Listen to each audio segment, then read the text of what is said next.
결정적인 한 표를 누르지 않았던 인물, 바로 이용기였습니다. 일부 팬덤들이 그의 인스타그램을 찾아서 심사를 공평하게 하세요. 트롯을 알기나 하나.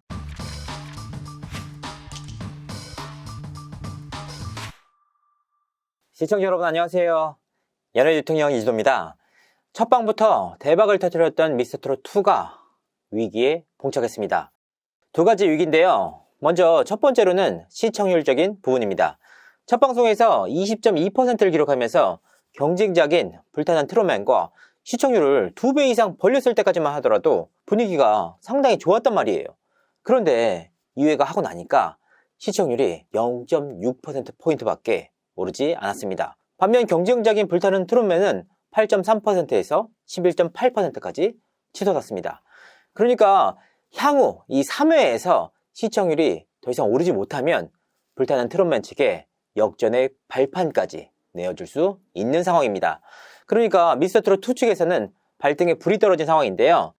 여기서 끝이 아닙니다. 사실 미스터트롯 그동안 서혜진 PD와 경쟁을 해왔습니까? 단순히 시청률적인 부분이 아니라 트롯 명가라는 타이틀을 빼앗길 위기에 처했다. 제가 앞서서 수차례 말씀드리지 않았습니까? 미스터트롯2 측에서는 지원자의 풀이 불타는 트롯맨과 비교할 수 없을 정도로 앞서 있습니다. 하지만 프로그램의 퀄리티적인 측면에서는 불타는 트롯맨이 앞서 있다. 그리고 이 부분에 대해서 시청자분들의 냉정한 평가가 이루어지고 있다. 자, 두 번째 위기는 뭐냐? 바로 이날 공개된 우승부의 실체입니다. 진혜성, 나상도, 재하, 안성준, 오주주, 박세훈 등 6인이었습니다. 미스터트롯2에서 상당히 공을 들였던 부서가 바로 우승부였습니다. 솔직히 KBS ETV 트롯 전국체전 오디션에 우승자인 진혜성까지 올 줄 어떻게 예상했겠습니까? 그런데 말입니다. 이런 쟁쟁한 스타들을 총 투입했음에도 불구하고 시청률이 0.6%포인트밖에 오르지 않았다. 바로 이 점이 미스터트롯2 입장에서는 치명적인 내용입니다. 여기에 더해서 우승부 멤버들의 실력적인 측면에 대해서도 말이 나오고 있습니다. 제가 앞서 말씀드린 내용이기도 한데요. 사실 이번 회차에서는 현역부와 우승부에 대한 깐깐한 심사가 이루어지고 있다. 더욱 엄격하게 심사를 하고 있다 라고 말씀드린 바가 있습니다. 그리고 이 모습들이 실제 어제 방송을 통해서 고스란히 현실로 반영됐습니다. 특히 우승부에 대한 검증이 타 부서보다 훨씬 더 깐깐하게 봤는데요. 실제로 안성준, 재하, 오주주, 진혜성 등이 모두 올하트를 이루지 못했습니다. 다들 한 표씩이 모자라 올하트에 실패를 했는데요. 기대를 모았던 진혜성이 올하트를 받지 못했다는 점이 상당히 이변으로 손꼽히고 있습니다. 이날 모종의 세월을 선곡한 진혜성은 실력적으로는 역시나 완성도 높은 모습을 보여줬습니다. 하지만 음정에서의 불안한 모습을 노출하면서 탈락 위기에 놓였습니다. 결정적인 한 표를 누르지 않았던 인물, 바로 이용기였습니다. 이용기는 정말 모노드라마를 보는 듯한 몰입력 있는 무대다 라고 호평을 하면서도 그래도 나름대로의 기준치가 있었다. 기준치에는 못 미친 모습이었다 라고 말했습니다. 트롯 전국체전의 준우승자인 재하 역시 마찬가지였습니다. 이날 재하는 신유의 나쁜 남자로 호소력 짙은 감성 무대를 완성했는데요. 하지만 역시나 하나가 부족한 14개의 하트에 그쳤습니다. 이번에도 역시 이용기의 선택이 결과를 갈랐습니다. 이용기는 중저음에 뭐라고 하는지 안 들렸다. 가사 전달이 안 됐다 라고 평했습니다. 실제로 재하가 노래를 부를 당시 나는 왜 이렇게 안 들리지? 저음이 안 들려요 라고 되뇌이는 모습이 포착되기도 했는데요. 이와 같은 평가가 고스란히 결과로까지 이어졌습니다. 결과적으로 우승부에서만 탈락 후보가 4명이 남았습니다. 그리고 이 결과는 대부분 이용기의 선택으로 만들어졌습니다. 이 때문에 방송 이후 이용기는 뜻하지 않은 비난세를 받아야 했는데요. 일부 팬덤들이 그의 인스타그램을 찾아서 심사 기준이 대체 뭐냐? 심사평을 똑부러지게도 못하면서 못 미쳤다는 게 무슨 뜻이냐? 심사를 공평하게 하세요. 트롯을 알기나 하나? 라는 지적을 이어갔습니다. 이번 기회를 통해서 이용기의 심사 능력이 도마 위에 오른 것인데요. 트롯에 대한 경험이 없다라는 비난이 줄을 이뤘습니다. 그렇다면 이용기는 정말 심사 능력에 대해서 부족한 모습이 있었던 걸까? 사실 이용기 입장에서는 상당히 억울할 법한 일입니다. 아니 그럼 이용기가 심사 능력이 있느냐? 물론입니다. 이용기는 2007년 FT 아일랜드의 보컬로 데뷔를 해서 무려 15년 동안이나 이 연예계에서 살아남은 인물입니다. 팀에서 보컬을 맡고 있는데 이 보컬 실력 역시 상당한 인정을 받고 있습니다. 내노라 하는 가수들이 모두 이용기의 보컬 실력에 엄지손가락을 치켜든 상황인데요.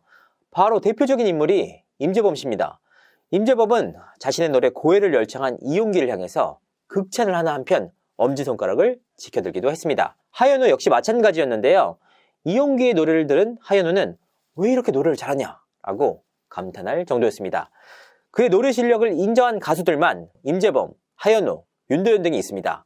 이 세 사람 모두가 음악적으로 깐깐한 인물이기 때문에 쉽사리 음악에 대해서 좋은 평가를 내놓는 인물들이 아니거든요.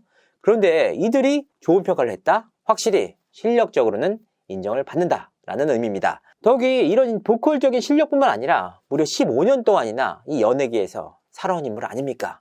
확실히 다양한 경험을 통해서 이 경험을 후배들 그리고 가수들에게 전달할 만한 그런 능력을 갖추고 있다. 아니 그리고 이용기가 심사 능력이 없다?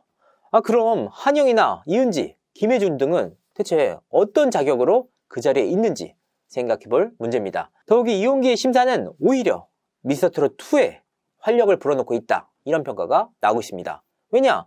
사실 1회 보신 분들은 알 거예요. 1회에서 하트가 남발이 되면서 80%가 넘는 올하트가 나왔습니다. 아니 경연 프로그램인데 이게 누군가를 칭찬하거나 극찬하거나 띄워주려고 만든 프로그램이 아니잖아요. 냉정한 심사평이 있어야 확실히 보다 좋은 제어들이 올라갈 수 있고 바로 이 지점에서 변별력이 생기는 거 아니겠습니까? 매 가수들이 노래를 부를 때마다 춤을 추고 노래를 부르고 따라 부르는 게 아니고 굉장히 진지하게 앉아서 뚫어져라 그 무대를 평가를 하더라고요. 그 이후에는 저음이 안 들린다, 가사 전달이 안 된다 등의 전문성이 있는 평가를 내놨습니다. 솔직히 이용기 본인의 입장에서만 생각하면 그냥 무질성으로 하트만 누르면 됩니다. 어차피 하트 눌러도 어느 누구도 욕하는 사람이 없습니다. 하지만 가수로서 심사위원으로서 정확하게 그 위치에 맞는 역할을 했다. 1회보다 훨씬 더 2회의 평가가 좋았다.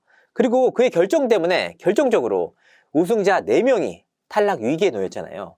사실 예능적인 측면에서 볼 때 이용기의 선택이 훨씬 더 탁월했다. 시청률적인 부분에서도 확실히 여지를 남겼다. 오히려 일방적인 팬덤에 기대서 이용기의 심사 자체를 문제 삼는 것 자체가 과연 이게 가수를 위한 길인지 생각해볼 문제입니다. 자, 이제 나머지 4인 우승부라는 타이틀 달고 떨어질 위기에 처했습니다.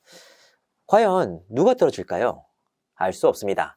다만 이번 평가를 통해서 그 누구도 떨어질 수 있다라는 메시지가 명확하게 남았는데요. 실제로 현장 관계자들은 되게 이런 말을 해오셨어요. 뭐냐? 솔직히 이번 경연 과정에서 논란이 있을 법한 참가자들이 많은 것은 사실이다. 하지만 심사나 평가에서만큼은 시즌1이나 그 전 시즌보다 훨씬 더 공정해졌다. 누구든지 실력적인 부분에서 모자란 모습을 보이면 여지가 없었다 라고 말입니다. 그래서 누가 떨어지냐? 향후 훨씬 더 흥미로운 대결이 예정돼 있다. 이 정도까지만 말씀드릴 수 있을 것 같습니다. 이상으로 이진호였습니다. 감사합니다.